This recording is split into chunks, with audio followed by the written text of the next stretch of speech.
Good afternoon to you all.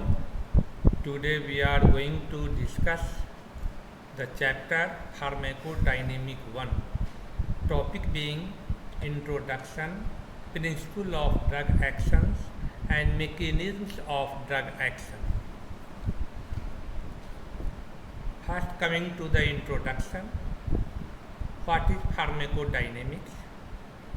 It deals with the study of the biological effects produced by the drugs with their sites and mechanisms of action, as well as the relationship of the plasma concentration of the drug with its response and duration of action.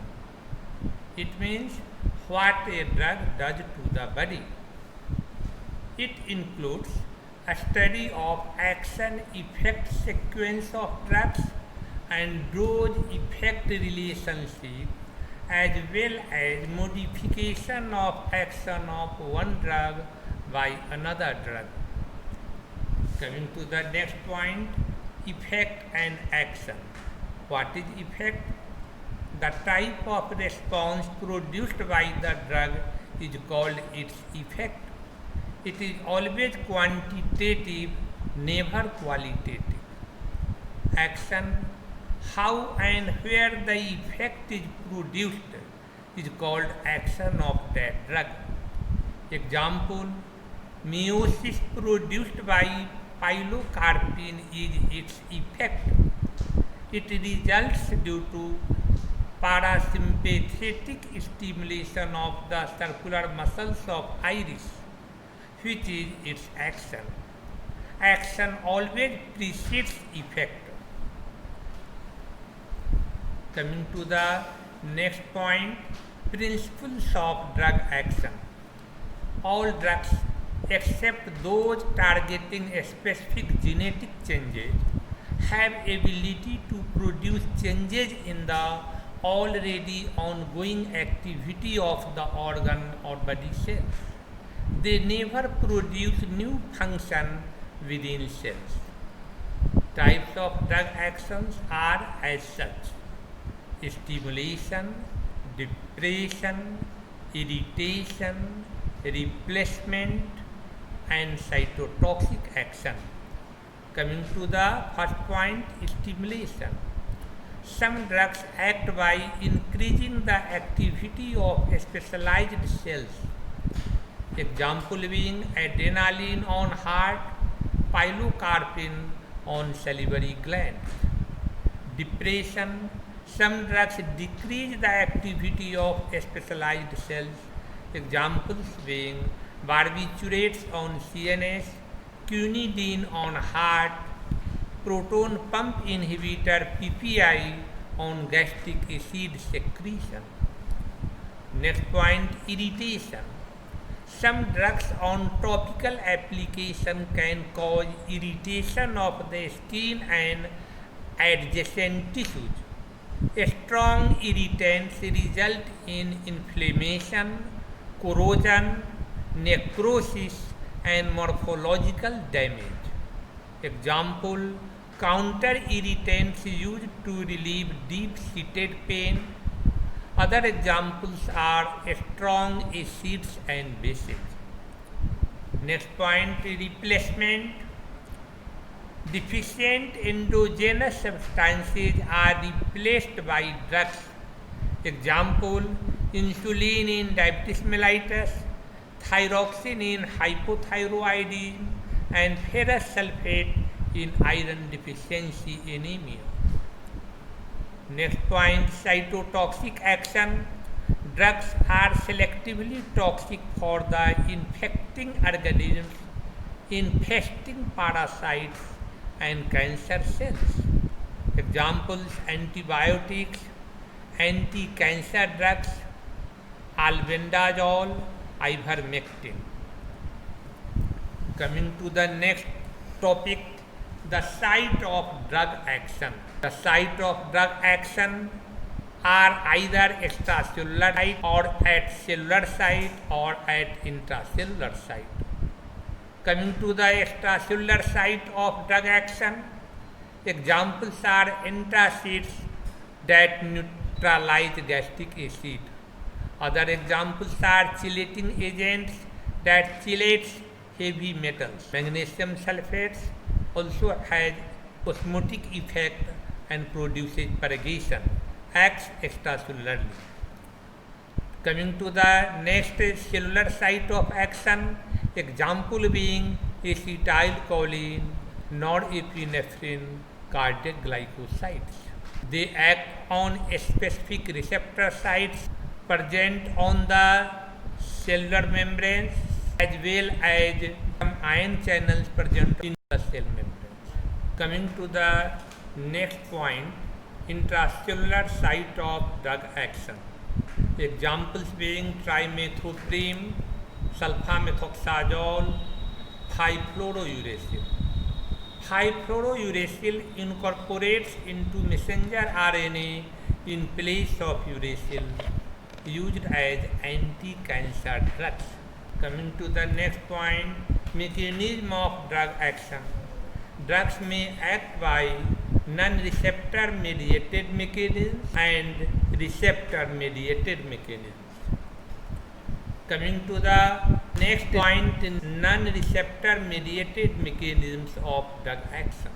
They are further divided into 7 different groups depending upon their mode of action. They are by chemical action, by physical action, by Fels incorporation mechanism, by virtue of being protoplasmic poisons, by forming antibodies, by acting through placebo action, and next by targeting specific genetic changes. Coming to the first point, by chemical action. It is through chelation of heavy metals like lead, mercury, copper, calcium and iron.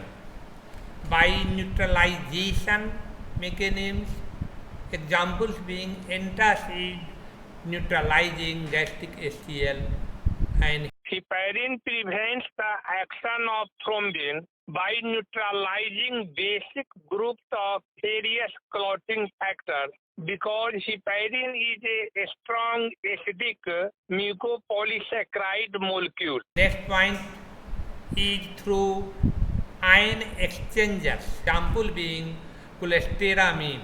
Coming to the second topic, by physical action, non-receptor mediated mechanism. Second topic, by physical action. Physical action is carried out by different processes. These are osmosis, example being mannitol, by adsorption, example being kaolin, methyl polysiloxane, simethicone and activated charcoal. Coming to the next point, that is protective. Drugs may act as protective, example being dusting powder. Next point is astringents. Astringents are those substances which on topical application cause precipitation of proteins of mucous membrane and superficial layers of skin to form a protective layer. Examples being tannic acid, calamine lotion, demulcents. It is usually mucilaginous or oily substance capable of soothing and protecting an abraded, inflamed or irritated mucous membranes. Examples being tragacanth, pectin, menthol and syrup bhasaka. Next point is saturation in biophase. Examples being general anesthetics, and examples general anesthetics saturate the cellular sites called biophase of CNS. They get packed in between the membrane lipids, and so membrane organization is disrupted, resulting in disturbances in functions. Coming to the next point of non-receptor mediated mechanisms, that is by Fels incorporation mechanisms. Examples being sulfur drugs, methotrexate. Next point is by virtue of being protoplasmic poisons. Examples germicides such as albendazole, ivermectins, and other examples being phenol and formaldehydes, which act as protoplasmic poisons to the pathogens. Next point is by forming antibodies. Examples vaccine such as Tetvac, anti-rabies vaccine, polio vaccines. Other point is sera. Examples being anti-tetanus serum, Tet globe, anti-rabies immunoglobulin, etc. Next point of non-receptor mediated mechanisms is through placebo action. The placebo is a pharmacodynamically inert and harmless substance which is given to the patient in dosage forms which resemble the actual medicaments exactly in size, shape, color, smell, and weight. Physicians should have good command on the patient, and also patient should have confidence in the physician. It gives dramatic relief in the subjective symptoms associated with the psychological problems like anxiety, head pain, insomnia, tremors, and lack of appetite. It is. Such patient is called placebo reactors and the drug is called placebo. Other mechanism of non-receptor mediated mechanism of drug action is by targeting specific genetic changes. Examples being inhibition of RAS modifying enzyme farnesyl transferase that reverses the malignant transformation in cancer cells containing RAS oncogene. Second example is inhibitors of specific tyrosine kinase that block the action of oncogenic kinases. There is also a eighth type of non-receptor mediated mechanism of drug action, which although not illustrated in this diagram, you should know. That is eighth one is mechanism of action through transporters. Examples: some drugs produce their effect by binding to transporters. Selective serotonin reuptake inhibitors bind to 5-hydroxytryptamine transporter which block 5-hydroxytryptamine reuptake into neurons, produce antidepressant effect. This is so transporters is the eighth type of non-receptor mediated mechanism of action. Look at this schematic and descriptive examples of mechanism of action of drugs by Fels incorporation mechanism. Bacteria utilizes PABA and dihydropteridine in the presence of enzymes dihydroteroic acid synthetase and dihydrofolate reductase to form active form of folic acid, namely tetrahydrofolic acid, which in the presence of nucleic acids and amino acids produces DNA, RNA and proteins. Sulfonamide, trimethoprim, methotrexate inhibit by acting on different steps of synthesis of folic acid. Especially sulfonamide displaces PABA.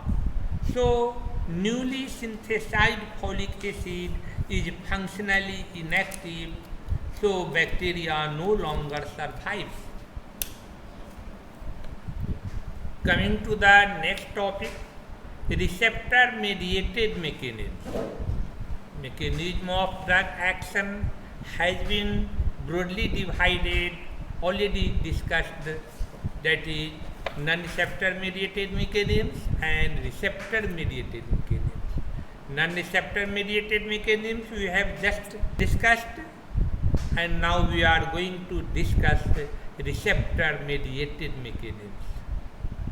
Before starting receptor mediated mechanisms, there are some important points that should be well known to you all.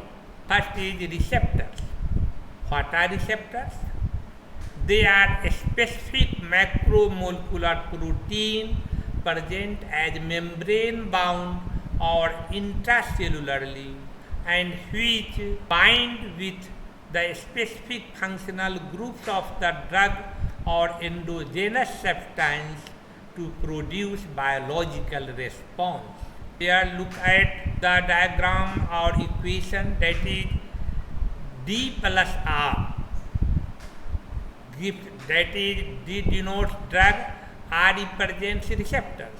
So drug plus receptor gives rise to drug receptor complex, and which later on produces a response. Coming to the example, reversible binding due to formation of hydrogen bonds, van der Waals bonds, or electrostatic bonds. Coming to the next portion, that is a drug combines with the receptor to produce Dr complex by forming irreversible covalent bond. Examples being organophosphorus insecticides combining with acetylcholine esterase. Coming to the next point of receptor mediated mechanisms, that is a drug can combine with receptor to produce drug receptor complex, and at the same time it can show stereoisomerism, and in this stereoisomerism drug can either remain in levo form or dextro form.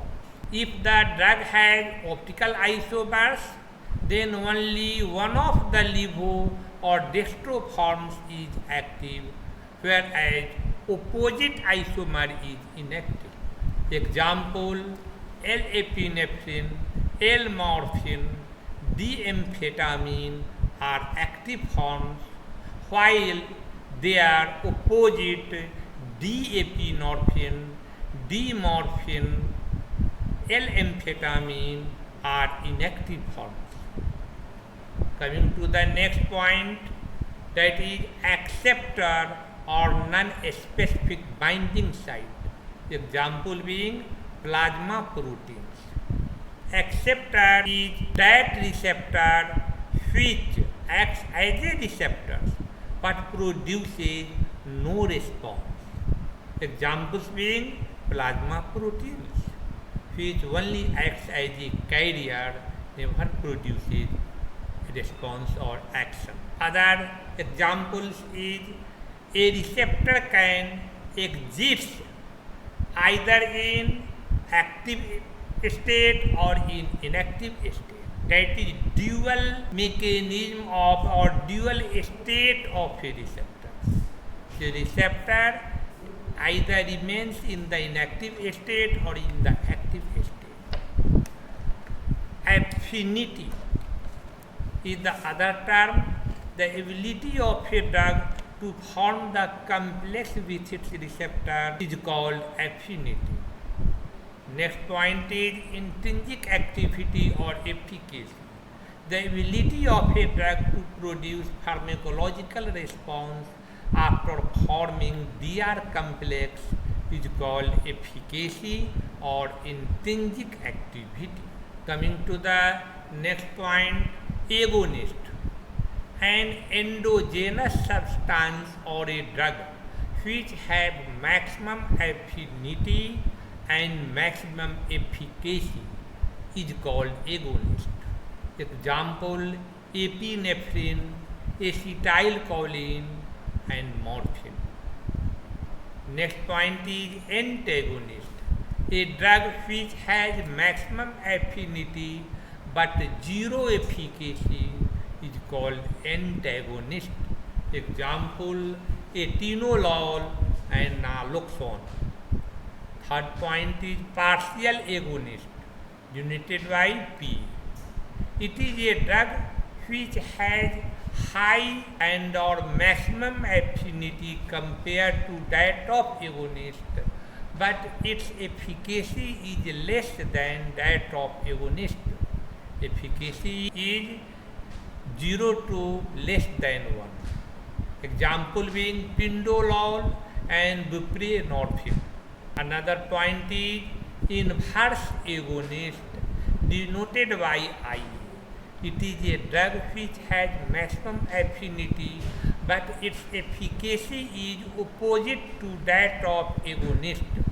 Efficacy is in between 0 and -1. Examples are benzodiazepines, increase the agonistic effect of GABA on GABA receptor by binding to allosteric site of GABA receptor to produce anti-anxiety and anti-convulsant effects. But beta-carbolene acts on the benzodiazepine binding allosteric site of GABA receptor to produce anxiety, tremors and convulsions. So, beta-carbolene is an inverse agonist. Look at this diagram which depicts agonist, partial agonist, antagonist and inverse agonist actions. A drug remains either in the active RA forms or in the RI forms. So, a denoting agonist has maximum response or maximum efficacy is equal to 1, and partial agonist has a efficacy in between 0 to 1. Antagonist, denoted by AT, has zero efficacy but full affinity, produces no action. An inverse agonist, denoted by IA, has efficacy ranging from 0 to -1. Coming to this next figure, that is a receptor remaining in the dual state, inactive denoted by RI and active denoted by RA. The action of partial agonist. Look at this diagram, that is partial agonist has much more affinity for the active state of the receptor, so it shifts the equilibrium towards the active state of the receptors, here denoted in this diagram by bold arrow. Coming to the next diagram showing inverse agonist details. It has two diagrams, diagram A and diagram B. In diagram A, inverse agonist shifts the equilibrium of the receptor towards inactive form of the receptor. But this only occurs when the receptors remains in the RI and RA forms, not in dominantly or predominantly in either form, that is RI or RA. So inverse agonist always shifts the equilibrium towards the inactive state of the receptor. But in the next diagram B, it is shown that when the receptor already remains in the more inactive state of the receptor, that is when equilibrium lies more towards the inactive state of the receptors, then inverse agonist does not occur. Thank you.